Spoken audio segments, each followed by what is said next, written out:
En primer lugar, quiero agradecer, por cierto, esta invitación y felicitar a Clínica Alemana por la iniciativa de organizar este curso. Y sin más, voy a, eh, voy a dar inicio a mi presentación mostrándoles esta imagen como telón de fondo que muestra cuál es la prevalencia de vida de depresión monopolar en diferentes países, mostrando lo que ocurre en mujeres y hombres. La muestro porque este es uno de los hallazgos más consistentes de la psiquiatría, replicado una y otra vez, y muestra que en todas partes del mundo, cualquiera sea el lugar geográfico que estudiemos, que la depresión monopolar, y estoy hablando de la depresión monopolar, no de la bipolar, es 2 o 3 veces más frecuente en las mujeres que en los varones.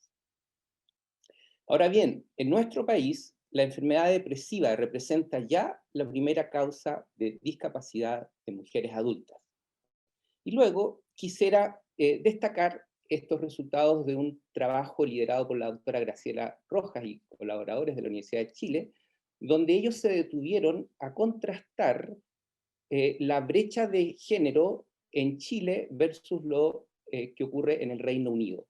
Y como ustedes pueden ver en la diapositiva, la brecha es más marcada en nuestro país.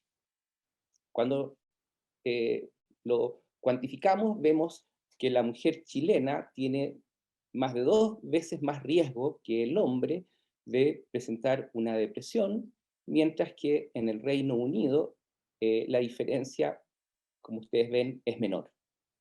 Y si analizamos qué hay detrás de este interesante hallazgo, vemos que los investigadores encontraron que la educación es uno de los elementos claves para explicar esta diferencia.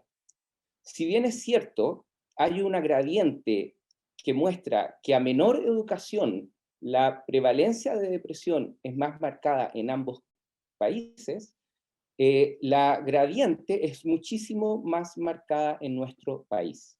A menor educación, más posibilidades de presentar depresión. Ya lo señalé, las mujeres en Chile tienen un mayor riesgo de sufrir de depresión que los varones. Este riesgo es mayor que en el Reino Unido. Y de todas las variables analizadas, educación, empleo, niños en el hogar, situación matrimonial, apoyo social, la única con una interacción estadísticamente significativa que podía explicar lo anterior es la educación, presentando las chilenas con menor educación riesgos mucho mayores de enfermar que sus contrapartes británicos. A su vez, quiero mostrarles esta otra imagen que ilustra cuál es la prevalencia de depresión en el ámbito de la atención primaria. Este es un estudio multicéntrico realizado en 13 países, donde el estudio local fue realizado por el doctor Florenzano, y ustedes ven que mientras en promedio todos los otros centros tenían una prevalencia de 12,5, en nuestro país la prevalencia era ostensiblemente mayor. Esto es lo que llevó a los medios de comunicación durante muchos años a sostener que Chile tiene los récords mundiales de depresión. Si bien es cierto, eso es real para los centros de atención primaria solamente y no es extrapolable a la población general.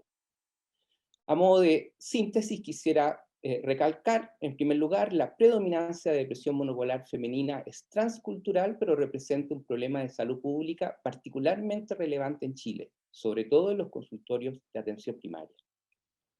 En segundo lugar, en Chile la brecha entre los géneros es mayor que en otros países y en general las mujeres con menor educación son las más vulnerables.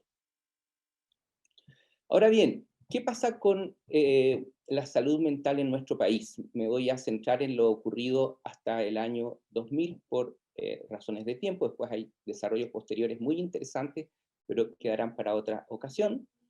Fíjense ustedes que la primera evidencia que tenemos de una separación entre la mirada mágico-religiosa que prevalecía en el siglo XIX y una mirada más médica, la tenemos en el siglo XIX, en 1857, cuando el médico Manuel Antonio Carmona publicó un trabajo sobre la interna Carmen Marín, o la también llamada endemoniada de Santiago. Este médico que ha destacado el doctor Roa, quien entre paréntesis escribió un grueso volumen sobre este caso, que lo podrán leer y está incluso disponible en internet. Bueno, este colega, él le dio el carácter de enfermedad mental a el caso de una mujer que causó gran revuelo en la época y que había sido fuente de un exorcismo. Sigamos, en ese mismo siglo, vean ustedes como la primera evidencia de una alusión al periodo reproductivo lo encontramos en la casa de Orates, el hospital psiquiátrico de la época. El doctor Beca, que aquí sale, si no me equivoco, es el abuelo del doctor Juan Pablo Beca, el destacado profesor de la clínica alemana, que ustedes todos bien conocen. Vean ustedes, el abuelo, el doctor Beca, hacía mención a la retención menstrual, al embarazo, al parto, ¿ah? Aquí diferenciando las causas de, comillas, enajenación en hombres y mujeres. En otra imagen que pueden ver aquí, se hace mención al aborto, amenorrea, suspensión menstrual, pero vemos que hay otras causas interesantes de enajenación, ¿no es cierto? Tenemos el misticismo, fíjense ustedes aquí, hablan de reblandecimiento cerebral, y miren ustedes como ya hay una alusión a lo que podríamos llamar los cuadros reactivos, reveses de fortuna. En fin, lamentablemente después no encontramos alusiones en la literatura nacional referidas al periodo reproductivo y la salud mental. Ignoro si en la literatura psicoanalítica, que es más difícil de rastrear, hay algún texto al respecto, pero en las revistas médicas más generales encontré lo siguiente. Aquí les puedo mencionar, en la década del 50 se formó el Servicio de Medicina Psicosomática y Psiquiatría Social del Hospital del Salvador, que entró a operar el 2 de enero del año 1955, y les cuento, perdonen la autorreferencia, pero el jefe del servicio era el doctor Jorge Torreblanca, quien fue ministro de Salud de Carlos Ibáñez, y mi papá, Víctor Yadresic, que les muestra aquí en la foto, era el subjefe de servicio. A su vez, mi mamá, Mimi Marinovich, que les muestro acá, ella también trabajó en este servicio por muchos años y fue la que introdujo en Chile las terapias de arte. En esta imagen vemos al doctor Torreblanca y mi padre, y ellos en este congreso del año 60, 5 años después de haber dado inicio al servicio, aportaron con varios trabajos, y entre ellos encontré, por ejemplo, de higiene mental y parto natural, de Gabriel Silva, mi padre, y la matrona Lorenzetti. Luego encontré este otro trabajo acerca de las técnicas de relajación y su importancia en la psicoprofilaxis del parto. Son los trabajos iniciales. Luego tenemos este otro trabajo del doctor Carlos Toné y el doctor Torreblanca, publicado en la revista chilena de la Sociedad de Obstetricia y Ginecología. Y también son conocidos los aportes del doctor Armando Roa y la clínica psiquiátrica.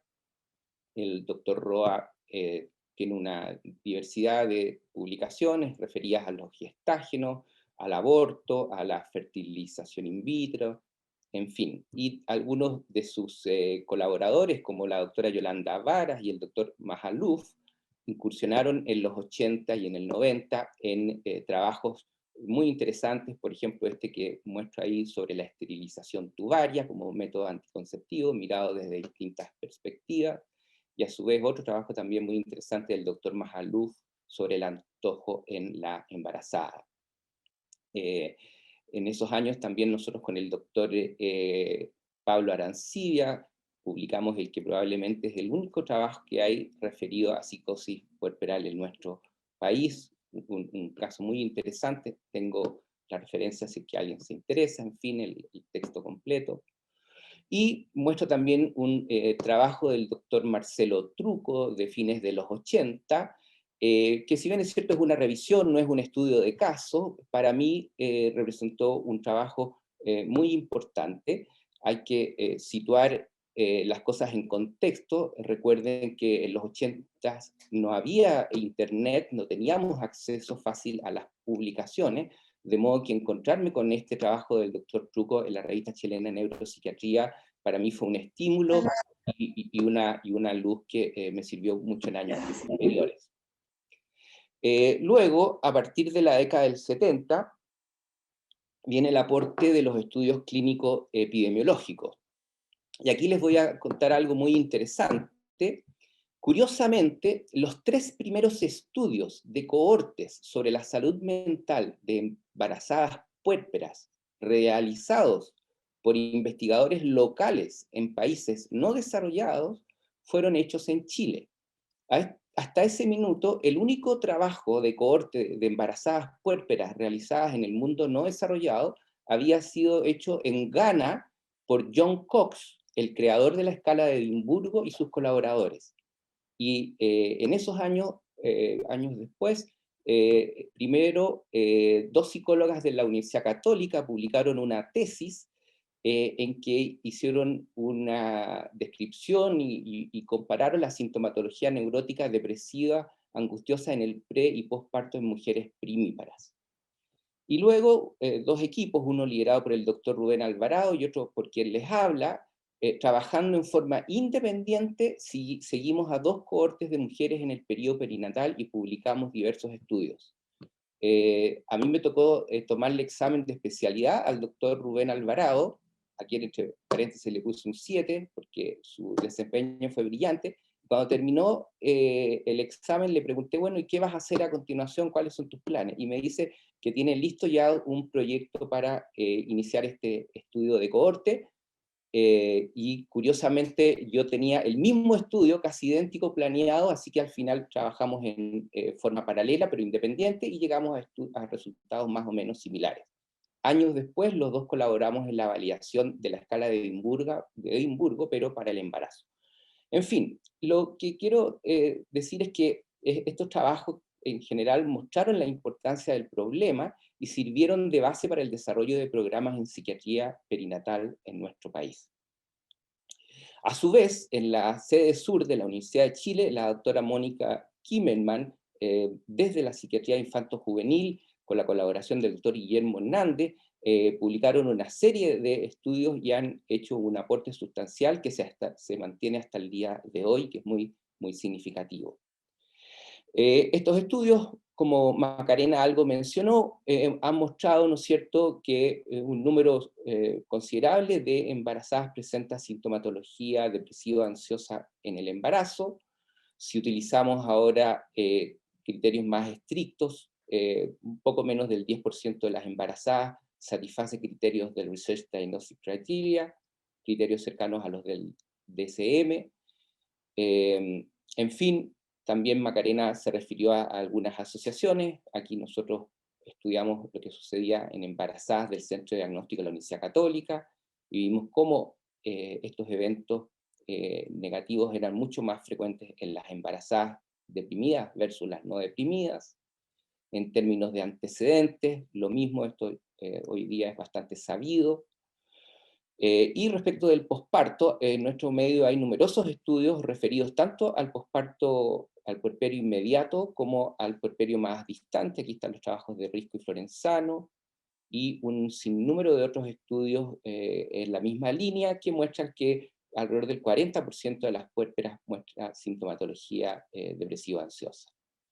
Si usamos criterios más estrictos, lo mismo que veíamos en el embarazo, en fin, y asociaciones que una y otra vez hemos... esto se me olvidó mencionar, un trabajo que hicimos con el doctor Risco, en que vimos una correlación positiva entre los puntajes de la escala de Edimburgo al tercer día del parto versus lo que sucedía a las 12 semanas. Un trabajo publicado en la revista de Psiquiatría de América Latina, y también se ha hecho mención a esto, que es el hallazgo de que en nuestro medio hay una relación inversa entre clase social, nivel socioeconómico y prevalencia de depresión postparto. Estoy hablando de síntomas depresivos. Este fue un estudio en que, por un lado, estudiamos a mujeres cuyos partos habían sido en la clínica alemana y en la clínica Las Condes. 27,7% fueron casos positivos para depresión postparto. En azul, las pacientes que controlaban sus embarazos y sus pospartos en el Centro de Diagnóstico de la Universidad Católica, y los centros del sistema público fueron el consultorio Aníbal Aristía y el consultorio La Reina de Carlos Osandón. Si operacionalizamos nivel socioeconómico por ingreso familiar, lo mismo que ya les mencioné. No me voy a detener mucho en estos, los resultados de distintos estudios realizados a nivel nacional. Tal vez destacar lo relevante que son los problemas de salud mental, el antecedente personal o familiar de depresión. En los casos de depresión postparto, en 31% de los casos había depresiones previas, y en el 64% de los casos había antecedentes de depresión en la familia. Luego, el doctor Alvarado y nuestro grupo nos abocamos a validar instrumentos, y como ustedes saben, la escala de Edimburgo es muy usada en la actualidad. El doctor Alvarado la validó en nivel socioeconómico bajo, el grupo nuestro en nivel socioeconómico medio, y vean ustedes que en nuestro medio es bastante usada al nivel de lo que ocurre en países desarrollados. A modo de resumen, digamos que en Chile los primeros atisbos de una preocupación por la salud mental perinatal se remontan a fines del siglo XIX y se encuentran en el sistema público de salud. Al igual que en otros países, el modelo tradicional de atención psiquiátrica basado en hospitales psiquiátricos fue evolucionando, y en la década de 1950 surgieron los servicios de psiquiatría en hospitales generales. En la década de 1960 aparecen iniciativas pioneras aisladas y se establecen los primeros vínculos con profesionales de la ginecobstetricia y disciplinas afines. Se encuentra una relación inversa entre prevalencia de depresión y nivel socioeconómico, y varios estudios, como hemos visto, han identificado otros factores psicosociales asociados. A su vez, se han validado instrumentos psicométricos de detección, los cuales están subutilizados especialmente en el ámbito privado. Relevancia de la salud mental perinatal. Vean ustedes cómo no tratar la depresión en la mujer produce nada menos que atrofia cerebral. Este es un estudio, no en mujeres, digamos, embarazadas o puérperas, pero el punto es que igual sirve para ilustrar las repercusiones de no tratar la patología anímica. En este estudio se vio que había una reducción sustancial del volumen hipocámpico cuando no se trataban las depresiones, y mientras más tiempo se prolongó la falta de medicamentos antidepresivos, mayor fue la disminución del volumen hipocámpico. Efectos de la depresión en el embarazo. Vean ustedes un sinnúmero de riesgos asociados a cuadros depresivos no tratados en el embarazo. Vean ustedes cómo aumenta en 5 veces el riesgo de muerte súbita en los niños.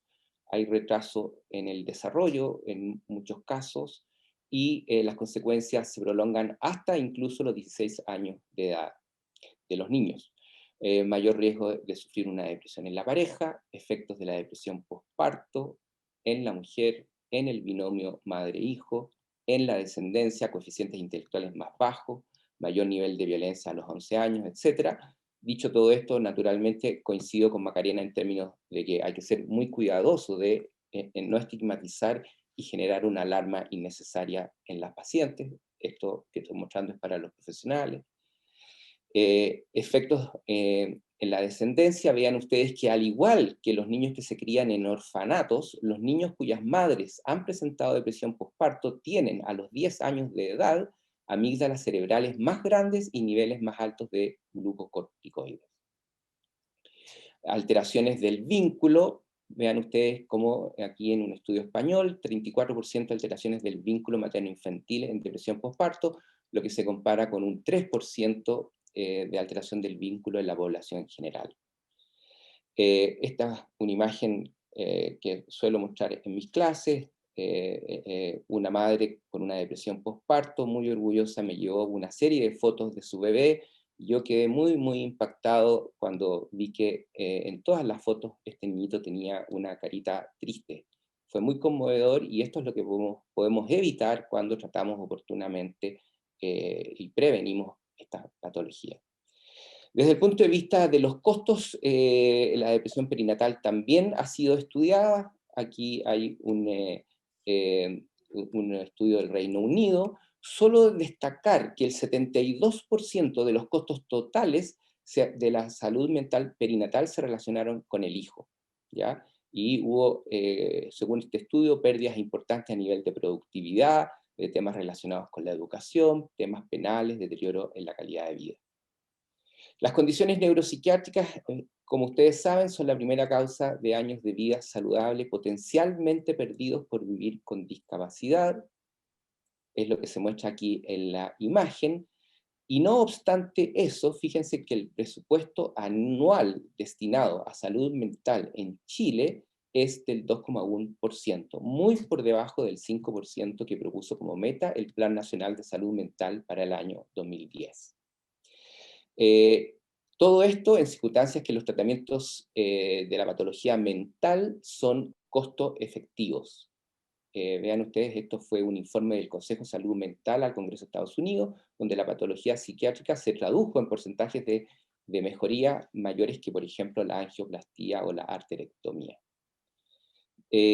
A su vez, vean ustedes que un estudio del MinSal mostró que el manejo de la patología anímica ambulatoria, depresión, era altamente costo eficaz, ubicándose en el tercer lugar entre el tratamiento de numerosas otras patologías.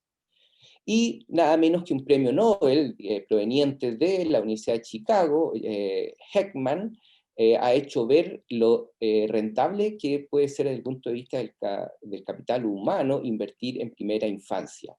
Esto se traduce, dice él, en tasas altas de retorno, y retorno que es mayor mientras más precoces son las intervenciones. Todo esto es particularmente válido y necesario de tener presente a la luz, por ejemplo, del hecho de que Chile tiene, según este estudio, como ustedes pueden ver, el porcentaje más alto de patología psiquiátrica, psicopatología infantil, en este estudio multicéntrico que les estoy mostrando. En fin, si pensamos en términos de números absolutos, pensemos que entre las embarazadas nacionales hay 44.000 de ellas que anualmente sufren patología psiquiátrica, y alrededor de 22.000 mujeres en Chile todos los años sufren de depresión puerperal, con todas las consecuencias que ya hemos revisado. Para terminar, recalcar, la depresión materna perinatal tiene un marcado impacto negativo no solo en la salud materno-infantil, sino también en la salud mental familiar en general. Los efectos deleterios, como hemos dicho, son diversos y de larga duración. Independientemente de la depresión posparto de la madre, la depresión posparto del padre aumenta el riesgo de psicopatología en los hijos. La depresión perinatal se asocia a elevados costos sociales y económicos. Los tratamientos de los trastornos mentales son costo efectivos. Invertir en primera infancia es altamente rentable y en mayor medida mientras más precoces son las intervenciones. Y como en el periodo pre-posparto la pareja establece un estrecho contacto con los profesionales de la salud, las posibilidades, por cierto, de implementar estrategias preventivas perinatales son enormes. Para terminar nomás, señalar que hay aportes muy interesantes, más recientes, que por razones de tiempo no he podido mencionar, pero los invito a interiorizarse de la serie de aportes que han hecho estos colegas provenientes de disciplinas muy diversas. Y voy a quedar aquí, les agradezco su atención. Muchas gracias.